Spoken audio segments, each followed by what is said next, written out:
Ladies and gentlemen, thank you for watching another GadgetWide production.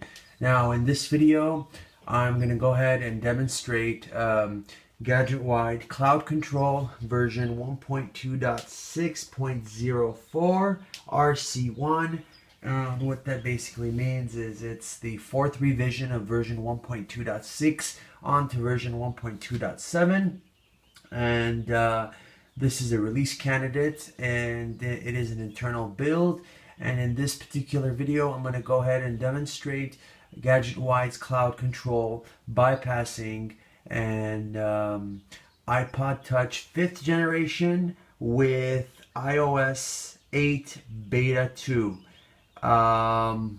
Without further ado, I will go ahead and start now. I don't know if you guys have seen the previous videos that I've uploaded regarding RC1, but I've explained in detail, the changes made in RC1, and I'll go over them briefly here.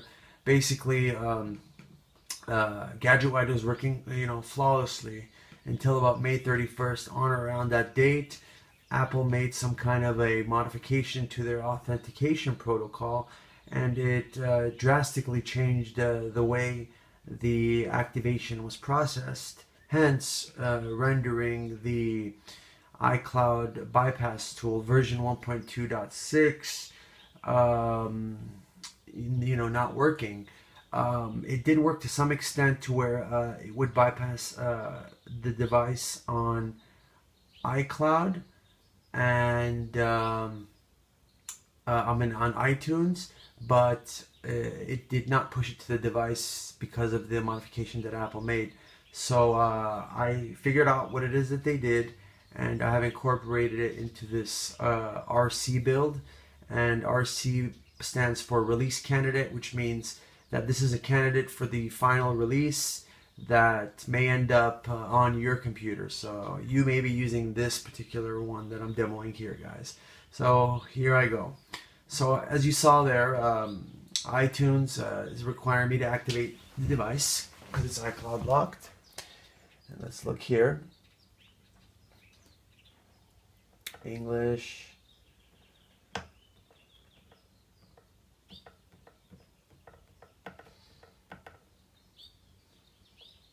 United States. Okay. So let me go ahead and start that timer. Let's have it connect to iTunes. How about that?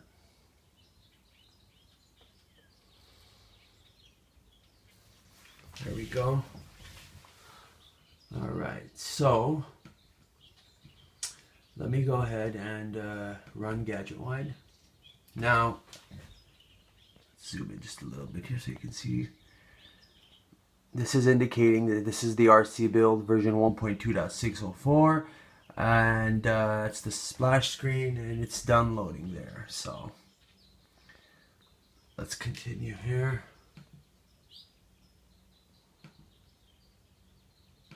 Okay, continue. So here's the main tool, GadgetWide.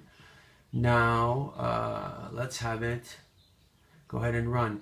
Now guys, I made some minor changes here.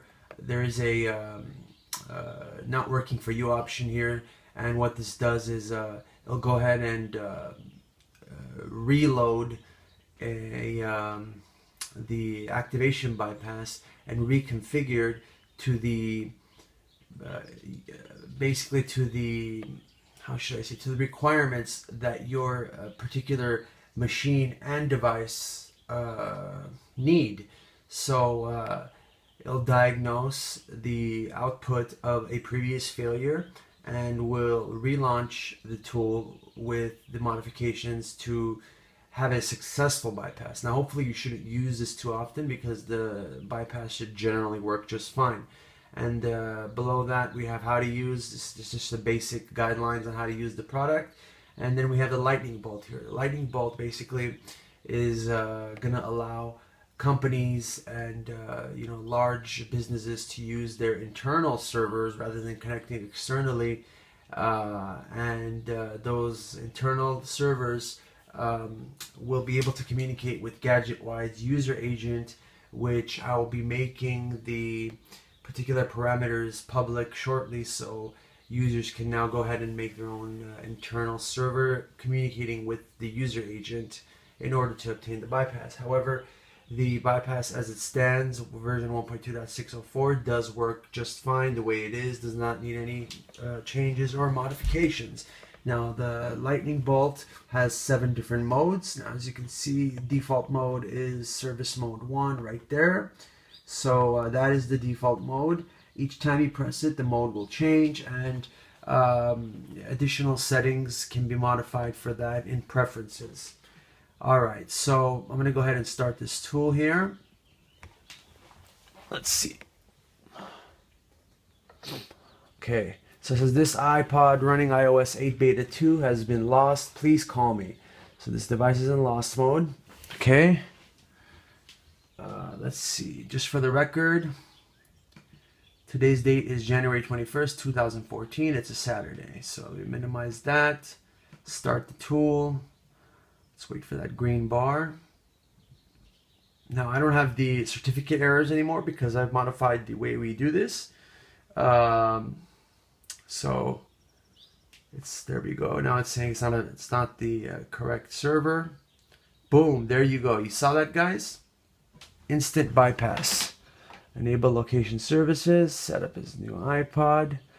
I agree. Now, guys, keep in mind this is version iOS 8 Beta 2. So that is fantastic. Now, I just want to note something here to you guys, that the change that they made in iOS's authentication protocol is essentially what disabled bypass for iOS 7 devices, and now the same protocol that's used in iOS 8 is also used in iOS 7, in older versions of iOS 7. Apple just went ahead and upgraded that behind the scenes without any of us knowing. So here we are. I mean, this tool is just working great. I'm very, very happy with the results. Now look here, guys. This is iOS 8 right there. And we just bypassed it like a piece of cake. Now, it hasn't been a piece of cake for me. I've been working my butt off to get this done for you guys. But there it is, guys. Look at that.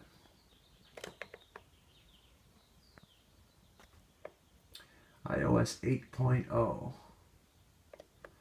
right. Now let's take a look at the iCloud parameters in here.